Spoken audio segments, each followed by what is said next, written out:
હું છે ને ઉન્નત રાજસ્થાન પર બિરાજમાન મારા રાજાઓના રાજા અને મારા પ્રભુઓના પ્રભુ આ સાંજના સમયમાં અમે તમારો આભાર માનીએ છીએ અને તમારી સ્તુતિ કરીએ છીએ તમારા બાળકો તરીકે પ્રભુ તમે અમને અહીંયા આંગણે એકઠા કર્યા છે કે જ્યાં અમે તમારું ભજન કીર્તન કરીએ પ્રાર્થના કરીએ અને તમારા વચનોમાંથી શિક્ષણ પ્રાપ્ત કરીએ એને માટે અમે તમારો આભાર માનીએ છીએ આ સમયને પ્રભુ ઈસુ ખ્રિસ્ત હું તમને સોંપી દઉં છું આ પ્રભુ વિશેષ હું તમારી સહાય માગું છું મારી નિર્બળતામાં મને તમારી સહાય કરો જે વચનો તમે મારી સાથે વાત કર્યા છે જે વિષય તમે મને આપ્યો છે તમે પ્રથમ પહેલાં મારી સાથે વાત કરી અને એ વચનો આજે જ્યારે હું શેર કરવા જઈ રહી છું ત્યારે પરમેશ્વર પિતા હું તમારું સામર્થ્ય માગું છું હા પરમેશ્વર પિતા મારા પાપોની ક્ષમા આપો અને પ્રભુ એ શુદ્ધતા અને પવિત્રતા સાથે તમારા વચનના ગંભીરતાની સાથે આ વચનો હું જ્યારે પ્રભુ તમારા લોકોની આગળ મૂકું ત્યારે પ્રભુ એમને પણ તમારા પવિત્ર આત્માના સામર્થ્યથી તમે ભરપૂર કરો અને આ વચનોની દરેક સમજણ પ્રાપ્ત કરીને જાય અને જેવું તમે ઈચ્છો છો પ્રભુ એવી બાબતો કરવાને માટે દરેક વ્યક્તિ તૈયાર થાય એને માટે હું પ્રાર્થના કરું છું હા પ્રભુ તમારા વચનો અમારા જીવનોમાં ભરપૂરીપણે કાર્ય કરે અને પ્રાર્થના કે જે અમારા ખ્રિસ્તી જીવનનો સૌથી મોટો અને મજબૂત પાયો છે કે જે અમારે મજબૂત કરવાનો છે જેમાં અમે અધૂરા માલુમ પડીએ છીએ પ્રભુ ત્યાં અમે ફરીથી ઊભા થઈએ સ્થિર થઈએ અને તમને મળવાને માટે તૈયાર થઈએ એવી પ્રાર્થના પ્રભુ ઈસુ ખ્રિસ્તના નામમાં હું કરી લઉં છું amen praise the lord praise the lord ઈશ્વર પિતાનો આભાર માનું છું આ સમયને માટે અને આ ઉત્તમ તકને માટે મંડળીના પાળક સાહેબ અને કમિટીનો પણ આભાર માનું છું અને મહિલા સંગતનો પણ આભાર માનું છું કે આ વચનો આપવાની તક મને આપવામાં આવી પ્રભુ પાસે મેં વચન માંગ્યું અને એ પ્રાર્થના વિષય આપણે અત્યારે ઓગસ્ટ માસ અને પ્રાર્થના અને માસ તરીકે ઉજવી રહ્યા છીએ તો એ પ્રાર્થના વિષય પર હું ઈચ્છતી હતી કે પ્રભુ મારી સાથે વાત કરે અને એ વચન હું તમારી આગળ જાહેર કરું અને પ્રભુએ મને જે વચન આપ્યું એ વચન આજે હું તમારી સાથે શેર કરવા જઈ રહી છું આ વચન દ્વારા હું પોતે પણ ઈશ્વરનું સામર્થ્ય પ્રાપ્ત કરી શકી છું અને ચોક્કસ આ વચન દ્વારા તમે પણ ઈશ્વરનું સામર્થ્ય પ્રાપ્ત કરવાના છો એવી મારી પ્રાર્થના છે એફેસીઓને પત્ર આપણે બધા સારી પેઠે જાણીએ છીએ નહીં આપણે ઘણી બધી વાર વાંચ્યો હશે સમજી શકાય એવી સરળ ભાષામાં એફેસીઓને પત્ર છે અને આજે આપણે એ જ એફેસીઓના પત્રમાંથી જે જુદા જુદા બે શાસ્ત્રભાગ વાંચ્યા એફેસીઓને પત્ર પહેલો અધ્યાય અને એના ત્રીજા અધ્યાયમાં કે જેમાં પાઉલની પ્રાર્થના વિશે જણાવવામાં આવ્યું છે પાઉલે એ એફેસીઓના લોકોને માટે એફેસીઓની મંડળીને માટે જે પ્રાર્થના કરી એ જ પ્રાર્થના આજે મારા અને તમારા માટે પણ એટલી જ અગત્યની છે એ આપણે યાદ રાખવાનું છે આપણે શાસ્ત્ર ભાગમાં જઈએ પહેલાં થોડી હું પ્રસ્તાવના આપવા માગું છું કે પાઉલે એફેસીઓને પત્ર લખ્યો એ દેવની યોજના વિશે છે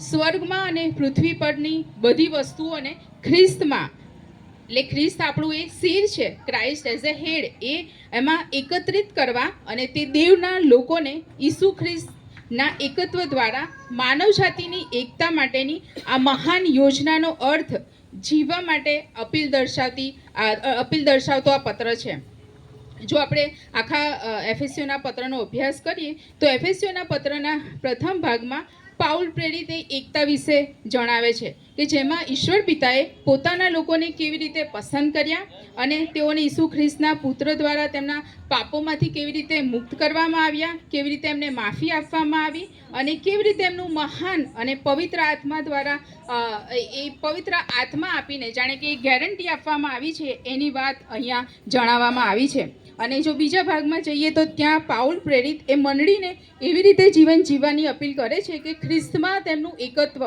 ખ્રિસ્ત તરીકે મંડળીમાં તેમનું એકત્વ એ સંયુક્ત જીવનમાં વાસ્તવિક બની શકે અને દેવના જે લોકો છે એટલે કે આપણે બધા અને એફેસીઓને મંડળીના લોકો કે દેવના લોકોની ખ્રિસ્ત સાથેના એકત્વને દર્શાવવા માટે અનેક અહીંયા અલગ અલગ રૂપકોનો પણ ઉપયોગ કરવામાં આવ્યો છે મંડળીને એક શરીર કહેવામાં આવ્યું છે મંડળી એક શરીર છે અને જેમાં ખ્રિસ્ત પોતે એ શરીર છે એટલે કે મંડળીને એક બિલ્ડિંગ સાથે સરખાવવામાં આવી છે અને એમાં એ ખ્રિસ્ત એ પાયાનો મુખ્ય પથ્થર છે અહીંયા પતિ અને પત્નીના પણ ઉદાહરણો લેવામાં આવ્યા છે અને આ જે પત્ર છે એ અભિવ્યક્તિની ઊંચાઈઓ પર પહોંચે છે કારણ કે પાઉલ એ ખ્રિસ્તમાં દેવની કૃપાના વિચારથી પ્રેરાયેલા વ્યક્તિ હતા અને બધું જ ખ્રિસ્તમાં જે પ્રેમ બલિદાન ક્ષમા કૃપા અને શુદ્ધતાના પ્રકાશમાં છે એ જોવા અહીંયા એફએસીઓના પત્રમાં મળે છે.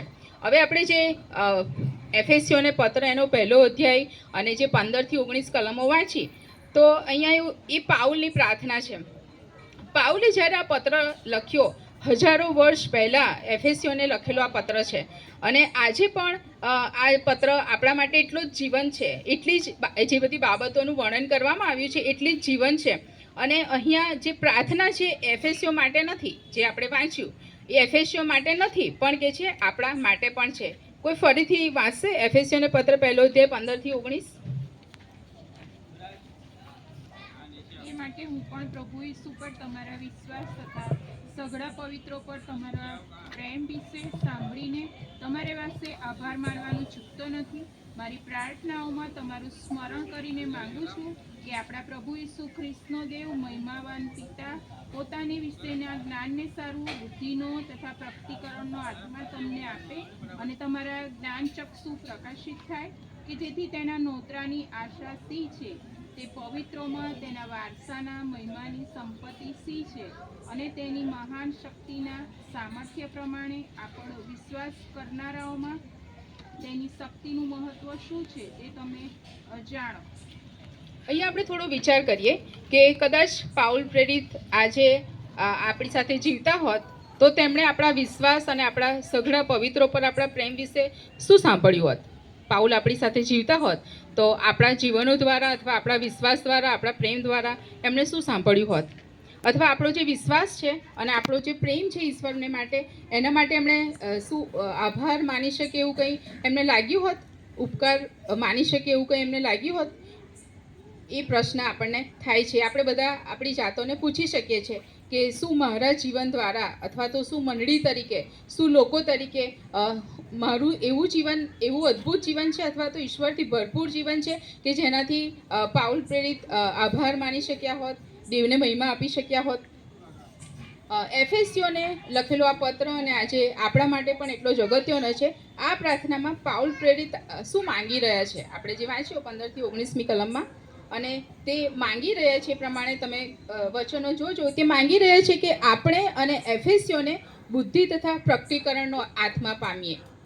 આપણા માટે જે પ્રાર્થના કરવામાં આવી છે એફએસીની મંડળીને માટે કે આપણે બુદ્ધિ તથા પ્રકટીકરણનો આત્મા પામીએ એવી પ્રાર્થના કરે છે. પછી ત્યાં લખ્યું છે કે આપણે ઈશ્વરને વધુ સારી રીતે ઓળખી શકીએ માટે આપણે બુદ્ધિની જરૂર છે. ઈશ્વરને વધારે સારી રીતે ઓળખવાને માટે આપણે બુદ્ધિની જરૂર છે અને એ જે આત્મિક બુદ્ધિ છે અને પ્રકટીકરણ છે એ કોઈ માણસ પાસેથી આપણે પ્રાપ્ત કરી શકતા નથી.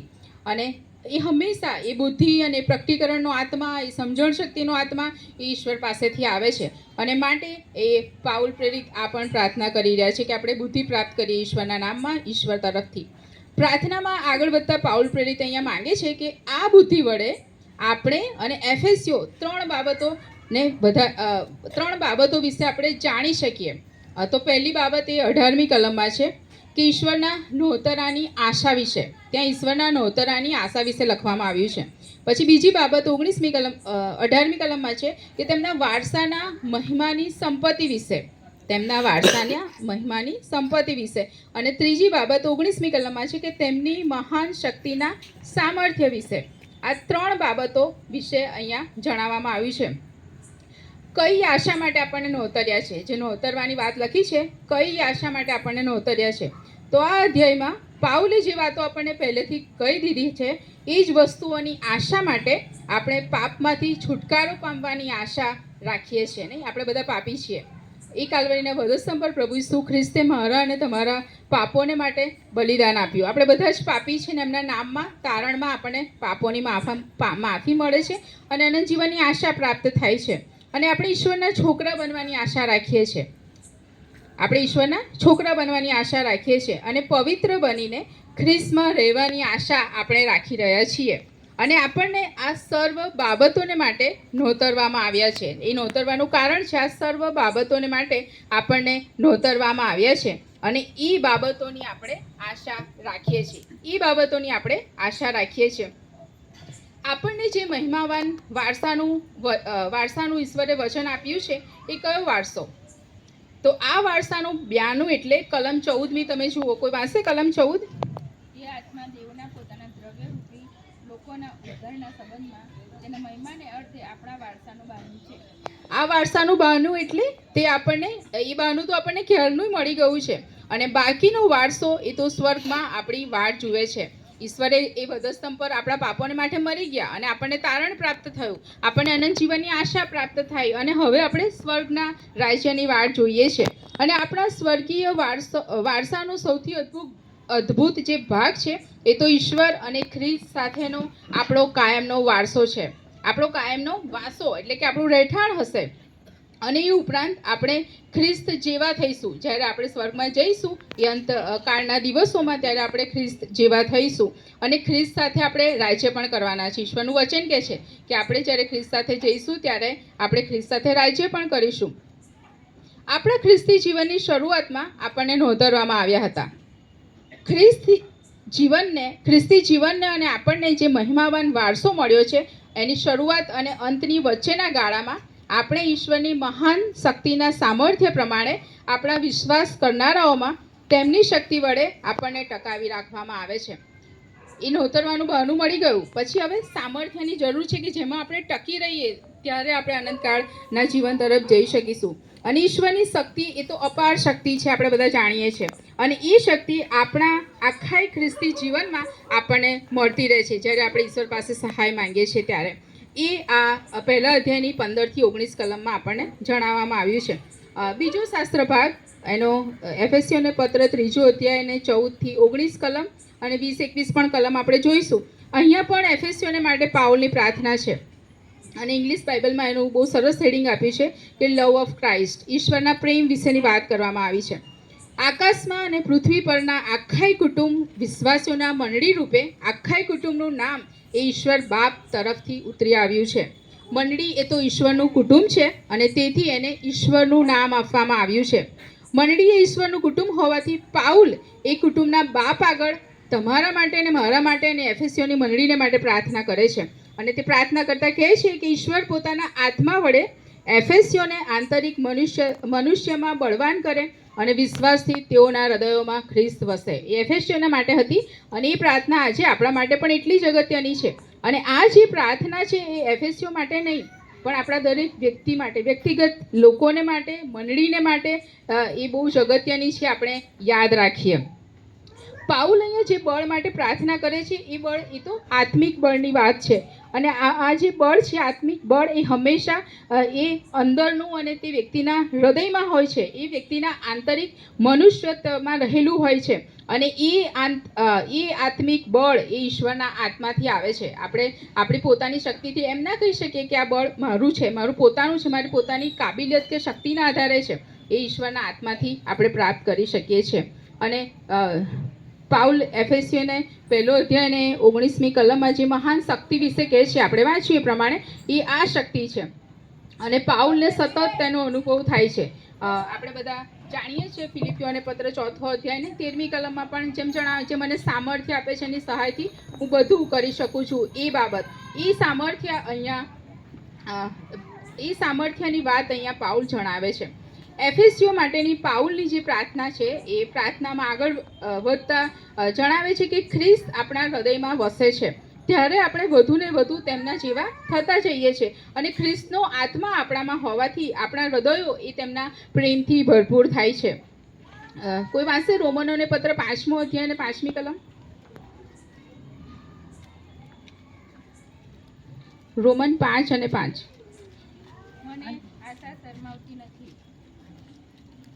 મને આશા શરમાવતી નથી કેમ કે આપણને આપેલા પવિત્ર આત્માથી આપણા અંતઃકરણમાં દેવનો પ્રેમ વહેવડાવવામાં આવેલો છે. અહીંયા ખ્રિસ્તનો આત્મા આપણામાં હોવાથી આપણા હૃદયો તેમના પ્રેમથી ભરપૂર થઈ જાય છે, એ વાત છે. જો ખ્રિસ્ત આપણામાં વસતા હોય તો ચોક્કસ આપણા જે મૂળ છે અને પાયો છે એ પ્રીતિમાં દબાયેલા હશે. જેના મૂળ પ્રીતિમાં હોય એવા ઝાડ જેવા આપણે થઈશું, આપણે દેખાઈશું, બીજાઓને માટે એવા સાક્ષીરૂપ બનીશું. અથવા આપણે જેનો પાયો પ્રીતિમાં નંખાયેલો હોય એવા ઘર જેવા બનીશું. એવું ઘર મારું ને તમારું બનશે, મજબૂત ઘર, પ્રીતિના, ઈશ્વરની પ્રીતિથી ભરાયેલું ઘર. એને બીજા લોકો અનુભવી શકશે અને એની સાક્ષી તેઓ આપી શકશે. અને ખ્રિસ્તના પ્રેમની જે પહોળાઈની વાત કરી છે અહીંયા, એની લંબાઈની વાત કરી છે, ઊંચાઈની વાત કરી છે, ઊંડાઈની વાત કરી છે, એ કેટલી બધી છે. એ આપણે જાણીએ છીએ. અને એ એફેસીઓના લોકો સમજી શકે એવું પાઉલ પ્રાર્થનામાં માંગે છે. એ બાબતો આપણે પણ સમજી શકીએ એવું પાઉલ પ્રાર્થનામાં માંગે છે. સર્વ માણસોને ભેટી શકે એટલી મોટી એટલી પહોળી એ ખ્રિસ્તની પ્રીતિ છે ને, બહુ અઘરી બાબત. સર્વ માણસોને ભેટી શકે એટલી પહોળી એ ખ્રિસ્તની પ્રીતિ છે, અને સદાકાળ પહોંચી વળી શકે એટલી લાંબી એ ખ્રિસ્તની પ્રીતિ છે. સદાકાળ પહોંચી શકે એટલી લાંબી એ ખ્રિસ્તની પ્રીતિ છે. અને સૌથી ખરાબમાં ખરાબ જે પાપી હોય એને પહોંચી વળી શકે એટલી ઊંડી એ દેવની પ્રીતિ છે. અને એવા પાપીને આકાશમાં ઉપાડી લઈ જઈ શકે એટલી ઊંચી એ દેવની પ્રીતિ છે. વધસ્તંભ પર ખ્રિસ્તની પ્રીતિની વધસ્તંભ એ ખ્રિસ્તની પ્રીતિની સૌથી મોટી નિશાની છે, તમારા અને મારા માટે ને દરેક ખ્રિસ્તી વ્યક્તિને માટે. તેનો જે આડો મોભ છે એ પૂર્વથી પશ્ચિમ સુધી પહોંચે છે, અને એનો ઊભો મોભ એ પૃથ્વીથી સ્વર્ગ સુધી પહોંચે છે.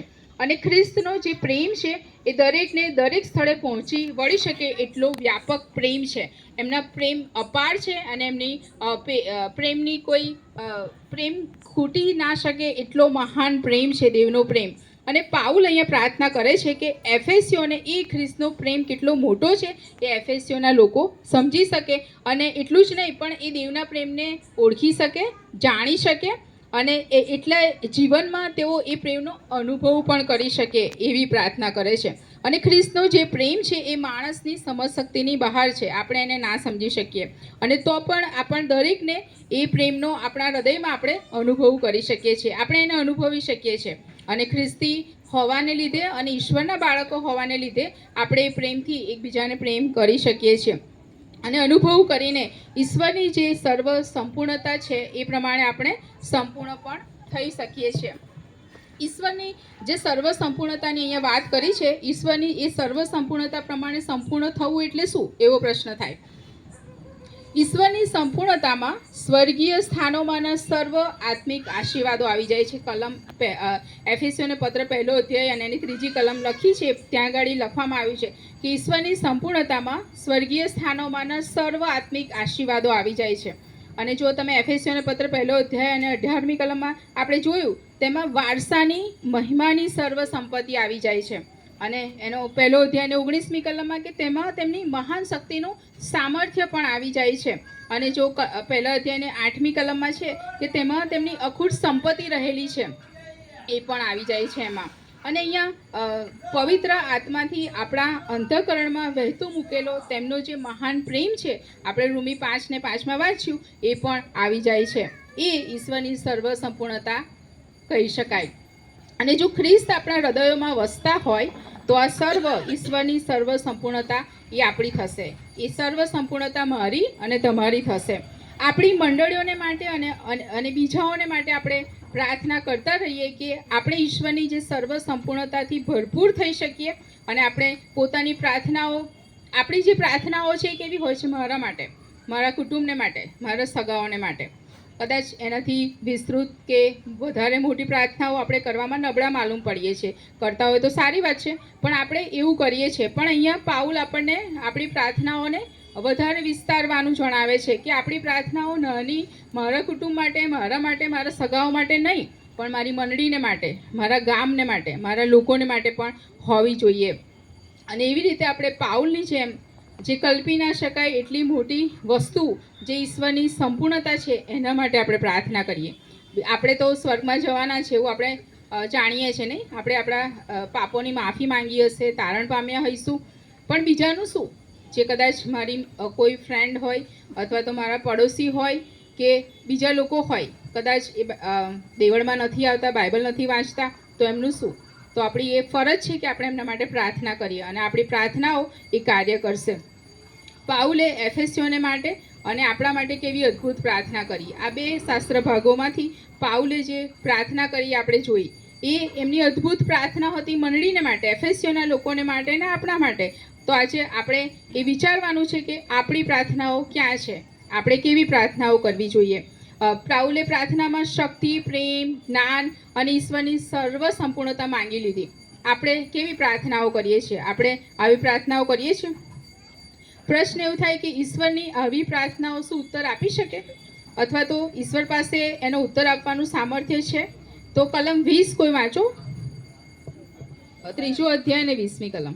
હવે જે આપણામાં કાર્ય કરનારા સામર્થ્ય પ્રમાણે આપણે માગીએ છીએ કલ્પીએ તે કરતાં આપણે તારું પુષ્કળ કરી શકીએ છીએ. આપણે જે કંઈ માંગી શકીએ તે આપવાનું મહાન સામર્થ્ય એ ઈશ્વરમાં છે. અને એટલું જ નહીં, આપણે કલ્પી પણ ના શકીએ એ કરતાંય ઈશ્વર પુષ્કળ કરી શકવાને માટે સર્વસમર્થ ઈશ્વર પિતા છે. અને ઈશ્વરનું એ જ સામર્થ્ય આપણામાં કાર્ય કરી રહ્યું છે. એ જ સામર્થ્ય મારામાં અને તમારામાં કાર્ય કરી રહ્યું છે. કલમ 19માં કે જે રીતે ઈશ્વરની પ્રીતિ આપણી સર્વ સમશક્તિની બહાર છે, એ જ રીતે તેમનું સામર્થ્ય પણ આપણી કલ્પનાની બહાર છે. અને એ અપાર સ્તુતિને પાત્ર છે. એ મહાન ઈશ્વરને આપણે સદાકાળ મહિમા આપતા તેમની પાસે જઈએ અને આપણે પ્રાર્થના કરીએ. ઓગસ્ટ મંથને આપણે પ્રાર્થના પર્વ તરીકે ઉજવ્યો, નહીં? દરરોજ જુદા જુદા જ્યાં જ્યાં મિટિંગો થઈ હશે ત્યાં જુદા જુદા વચનોના ખુલાસા આપણે સેવક સેવિકાઓ દ્વારા સાંભળ્યા હશે. પણ એનું પાલન કરવાનો હવે સમય છે. અને હવે આ માસ પૂરો થશે એટલે આપણે માસ પૂરો થયો એટલે પ્રાર્થના કરવાનું બંધ કરી દઈએ અથવા એકઠા મળવાનું મૂકી દઈએ એવું નહીં, પણ એ સતત થવું જોઈએ. આપણા કુટુંબોમાં થવું જોઈએ, વ્યક્તિગત રીતે થવું જોઈએ, મંડળી તરીકે થવું જોઈએ. અને આવી રીતે જેવી રીતે આપણે મળીએ છીએ એવી રીતે આપણે એનું આયોજન કરતા રહીએ અને આપણે ઈશ્વરના વચનોનું પાલન કરતા રહીએ. અને ત્યારે ઈશ્વર આપણને આશીર્વાદ આપવા માટે તૈયાર છે. આપણે ઈશ્વરનું એ મહાન સામર્થ્ય, સંપૂર્ણતાનું એ સામર્થ્ય આપણે પ્રાપ્ત કરી શકીએ છીએ.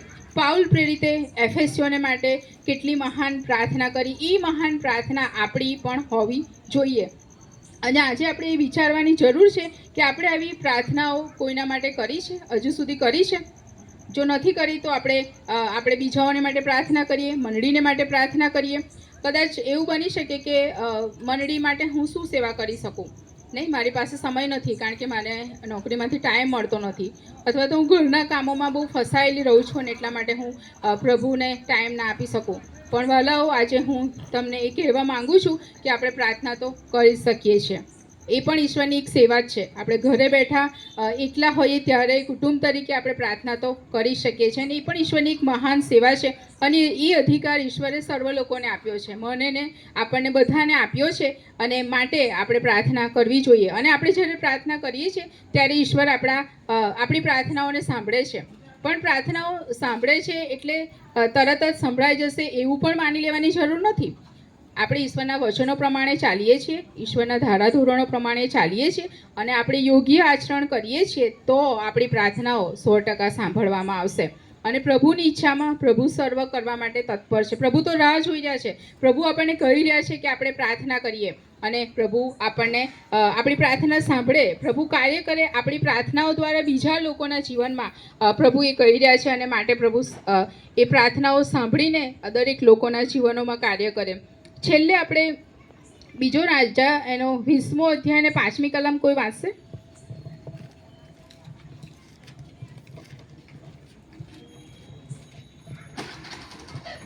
પાછો જઈને મારા લોકના અધિકારીને હિજકિયાને કહે કે તારા પિતા દાઉદનો દેવ યહોવા એમ કહે છે કે મેં તારી પ્રાર્થના સાંભળી છે, તારા આંસુ મેં જોયા છે. જો હું તને સાજો કરીશ અને તું ત્રીજે દિવસે યહોવાના મંદિરમાં ચડી જઈશ. અહીંયા હિજકિયાની વાત આપણે ઘણા બધાને ખબર હશે. હિજકિયા વિશેની વાત, નહીં, કે એનું મરણ પાસે હતું અને પછી એ અહીંયા 5મી કલમમાં કે તું પાછું જઈને મારા લોકના અધિકારી હિજકિયાને કહે કે તારા પિતા દાઉદનો દેવ યહોવા એમ કહે છે. એણે જે પ્રાર્થના કરી કે મેં તારી પ્રાર્થના સાંભળી છે ને તારા આંસુ મેં જોયા છે. જો હું તને સાજો કરીશ અને તું ત્રીજે દિવસે યહોવાના મંદિરમાં ચડી જઈશ. અને આખો અધ્યાય તમે ત્યાં વાંચો તો બહુ સરસ છે. અને એ પ્રાર્થના દ્વારા હિજકિયાના જીવનમાં એના આવરદાના 15 વર્ષ વધારવામાં આવે છે. આ એટલા માટે કહું છું કે આ ઈશ્વરની પ્રાર્થનાનું સામર્થ્ય છે. આપણે જ્યારે પ્રાર્થના કરીએ છીએ ત્યારે ઈશ્વર આવી મહાન બાબતો કરી શકે છે, પણ આપણે પ્રાર્થના કરવાની જરૂર છે. પ્રભુ તેમના વચનો સમજવા માટે કૃપા આપે. Thank you.